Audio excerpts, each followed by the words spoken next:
Dostať sa na prvú stránku Google je dnes viac než len prestíž. Je to nutnosť. Podľa výskumov až 91% používateľov nikdy neprejde na druhú stránku výsledkov vyhľadávania. A čo je ešte zaujímavejšie, prvé 3 výsledky získajú viac ako 60% všetkých kliknutí.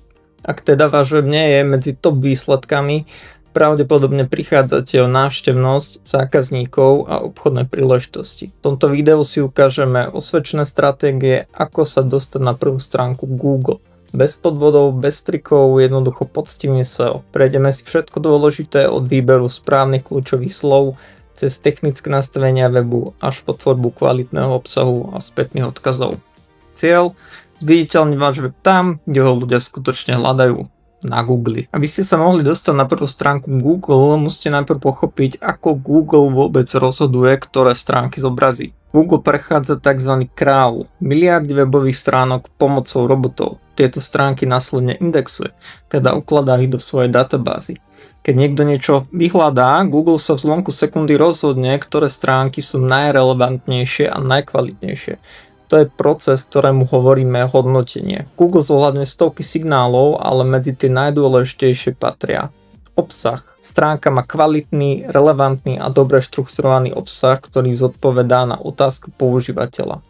Spätné odkazy. Koľko iných dôveryhodných stránok na vás odkazuje? Takzvaná autorita domény. A technické SEO, čiže stránka je rýchla, bezpečná, prístupná z mobilu a správne štrukturovaná.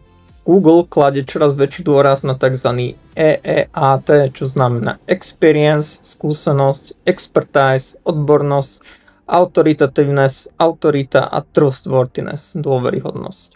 Ak píšete o zdravotníctve, financiách alebo iných dôležitých témach, Google chce vedieť, že máte skúsenosť a odbornosť a že váš web je dôveryhodný zdroj informácií. To sa dá podporiť napríklad uvádzaním autora, referenciami, spätnými odkazmi z relevantných webov či hodnoteniami od používateľov. Google miluje obsah, ktorý pomáha ľuďom. Ak chcete byť na prvej stránke, potrebujete presne takýto obsah. Nielen napísať článok, ale vyriešiť problém, na ktorý ľudia hľadajú odpoveď.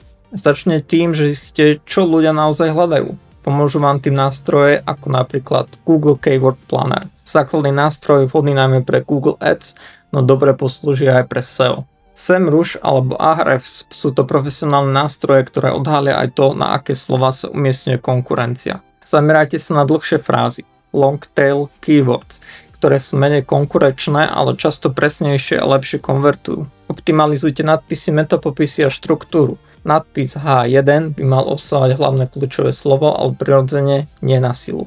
Metapopis je text, ktorý sa zobrazuje vo výsledkoch vyhľadávania. Mal by zaujať a motivovať kliknúť.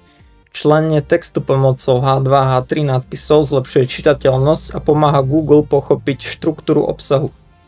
Používajte odrážky, tabuľky, obrázky, aby ste obsah sprehľadnili. Buďte originálni, užitoční a aktuálni. Google nerád zobrazuje duplicitný alebo neaktuálny obsah. Ak chcete uspieť, píšte vlastnými slovami a prinášajte nové pohľady alebo riešenia. Uvádzajte konkrétne príklady, štatistiky a referencie. Aktualizujte články, ktoré ste napísali pred rokmi. Môže to výrazne zlepšiť ich pozíciu. Odpovedajte na to, čo ľudí zaujíma. Google sa čoraz viac snaží priamo odpovedať na otázky. Vytvárajte fakt sekcie alebo články v štýle ako na to a čo znamená. Link building, budovanie spätných odkazov. Ak je kvalitný obsah základom SEO, spätné odkazy sú palivom, ktorého dostane na prvú stránku Google. Každý odkaz z iného webu na ten váš je pre Google signálom dôvery, ako keď vás niekto verejne odporúči. Spätný odkaz, tzv. Backlink, je klikateľný odkaz cudzej stránky, ktorý smeruje na váš web. Google to vníma ako tento web niekto iný považuje za užitočný, asi je na ňom niečo hodnotné. Viac kvalitných odkazov rovná sa vyššia autorita domény, rovná sa väčšia šanca na dobré umiestnenie vo výsledkoch vyhľadávania. Spôsoby získavania spätných odkazov. Píšte články na iné blogy alebo odborné portály. Publikujte hodnotný článok cez PR služby alebo oslovte redakcie. Zaregistrujte sa do relevantných firemných katalógov. Nie všetky odkazy však majú rovnakú hodnotu. Google si všíma, odkiaľ odkaz vedie, to znamená dôveryhodnosť domény, kontext odkazu, je to prirodzené alebo umelé, anchor odkazu, čiže text odkazu, ideálne obsahuje kľúčové slova. Lepšie je mať 10 odkazov z kvalitných webov ako 100 z pochybných katalógov. Nekupujte odkazy vo veľkom, riskujete penalizáciu. Skúsiť môžete službu ako napríklad WordPress. Aj ten najlepší obsah sa stratí, ak Google nevie správne prečítať alebo ak sa stránka načítava večnosť. Technické SEO zabezpečuje, aby váš web bol pre vyhľadávače aj používateľov rýchly, bezpečný a dobre čitateľný. Rýchlosť webu je jeden z kľúčových faktorov hodnotenia. Pomalý web znamená horší používateľský zážitok a vyššiu mieru odchodov.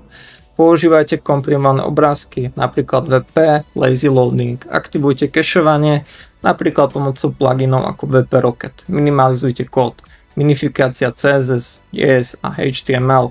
Používajte CDN, Content Delivery Network. Testujte si stránky cez PageSpeed Insight, Metrics alebo Webpage Test. Google prešiel na Mobile First Indexing, vyhľadáva hodnoty stránky najprv podľa toho, ako vyzerajú a funguje na mobil. Používajte responsívny dizajn, napríklad pomocou CSS Grid, Flexbox, zabezpečte dostatočnú veľkosť textu a tlačidel a vyhnite sa elementom, ktoré nefungujú na dotykových zariadeniach. Web bez SSL certifikátu je v očiach Google nedôveryhodný. Zobrazí varovanie a môže vás úplne odstrániť z výsledkov. Používajte SSL certifikát, napríklad Let's Encrypt je zadarmo. Pravidelne aktualizujte CMS, pluginy a šablóny. Používajte bezpečnostné pluginy ako napríklad WordFence alebo iTeams Security. Taktiež sú tu ďalšie tagy, napríklad hreflang. Používajte ho, ak máte obsah z viacerých webov. Canonical tag zabraňuje duplicitnému obsahu, že označí hlavnú verziu stránky. Taktiež nezabudete na sitemap. Pomáha Google nájsť všetky stránky na webe a robots.txt určuje, čo Googlebot môže a nemôže indexovať. Tieto prvky nie sú sexy, ale správne nastavenie technických súborov rozhoduje, či sa vôbec zobrazíte vo výsledkoch. Štrukturované dáta umožňuje Google lepšie pochopiť obsah vašej stránky a zobrazovať vo forme tzv. Rich snippets, teda s hviezdičkami, cenami, receptami, dátumami a ďalšími doplnkami. Používajte značky ako article, produkt, fact, review, event a tak ďalej. Validujte ich cez Google Rich Result Test. Lokálne SEO. Ak prevádzkujete kamennú predajňu, poskytujete služby v určitom meste alebo regióne, lokálne SEO môže rozhodovať o vašom úspechu. Cieľom je, aby vás ľudia našli vtedy, keď to naozaj potrebujú, čo je vo svojom okolí. Dobrá je Google Moja firma, je to základ lokálneho SEO. Je to bezplatný profil, ktorý sa zobrazuje vo vyhľadávaní a Google mapách. Vaši zákazníci nehľadajú len kaderníctvo, ale napríklad kaderníctvo Trnava. Používate lokálne frázy v nadpisoch, metapopisoch, URL aj texte. Vytvárajte podstránky pre konkrétne lokality, ak pôsobíte vo viacerých mestách. Publikujte lokálne články, napríklad top zubárov v Žiline, ak ste jedným z nich. Hej. Recenzie výrazne ovplyvňujú dôveryhodnosť aj poradie vo výsledkoch. Požiadajte spokojných zákazníkov, aby zanechali hodnotenie na Google. Odpovedajte na recenzie, aj na tie negatívne, slušné a profesionálne. Môžete recenzie zobraziť aj na webe cez schéma markup. Citácie sú zmienky o vašej firme na iných stránkach, katalógoch aj bez odkazu. Dôležité je, aby boli konzistentné, aby mali dôveryhodnosť. SEO nie je jednorazová záležitosť, aj keď sa dostanete na prvú stránku, konkurencia nikdy nespí. Preto je dôležité priebežne sledovať výsledky a neustále hľadať priestor na zlepšenie. Nástroje, ktoré vám v tom pomôžu, je Google Search Console. Zobrazí vám, na aké kľúčové slová sa vaša stránka zobrazuje. Ukáže, koľko ľudí na váš web kliká. Upozorní vás na technické chyby a indexačné problémy. Google Analytics sleduje správanie návštevníkov na vašom webe. Identifikuje, ktoré stránky fungujú a ktoré nie. Pomôže vám zistiť, odkiaľ návštevníci prichádzajú, ako dlho ostávajú a čo robia. Ahrefs, SEMrush, Screaming Frog. Ahrefs, SEMrush je analýza spätných odkazov kľúčových slov a konkurencie. Screaming Frog je prehľad technických chýb na stránke. Broken links, duplicate titles a teda. Môžete taktiež A/B testovať titulky a popisky. Aj malá zmena môže výrazne zlepšiť mieru preklikov vo výsledkoch vyhľadávania. Skúste otestovať viac lákavý alebo informatívny nadpis. Emočne ladený alebo benefitovo zameraný metapopis. Pridaný rok, číslo, otázka v nadpise. Ako na SEO v roku 2025. Použiť môžete nástroje ako Google Optimize alebo cez CMS manuálne. Aktualizujte staré články. Google miluje čerstvý obsah. Ak máte články staršie ako rok, skontrolujte, či sú stále aktuálne. Údaje, odkazy, trendy. Pridajte nové informácie, príklady, štatistiky a zmente dátum publikovania. Ale len ak ste článok naozaj aktualizovali. Príliš veľa podobného obsahu môže Google zmiasť. Nevie, ktorú stránku má zaradiť vyššie. Urobte poriadok. Spojte podobné články do jedného silnejšieho, tzv. content merge. Nastavte 301 redirect z vyradeného článku. Odstráňte stránky, ktoré nemajú návštevnosť ani hodnotu. SEO je dlhodobá hra. Pravidelná analýza a optimalizácia je to, čo odlišuje víťazov od priemeru. Na ceste na prvú stránku Google sa dá aj zablúdiť. Niektoré techniky môžu vyzerať lákavo, ale v dlhodobom horizonte vám môžu viac uškodiť ako pomôcť.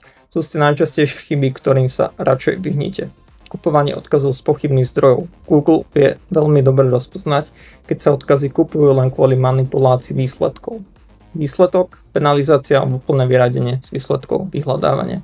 Lepší prístup je, ak získavate odkazy prirodzene, kvalitným obsahom, spoluprácou a PR aktivitami. Duplicitný obsah. Kopírovanie obsahu z iných stránok môže smiasť Google, ktorý potom nevie, ktorú stránku zobraziť alebo nezobrazí žiadnu. Riešenie. Vytvárajte originálny obsah, používajte canonical tagy tam, kde je opakovanie nevyhnutné. Keyword stuffing. Zlaté SEO pravidlo viac neznamená lepšie. Ak do textu natlačíte hlavné slovo 30 krát, Google to vyhodnotí ako spam.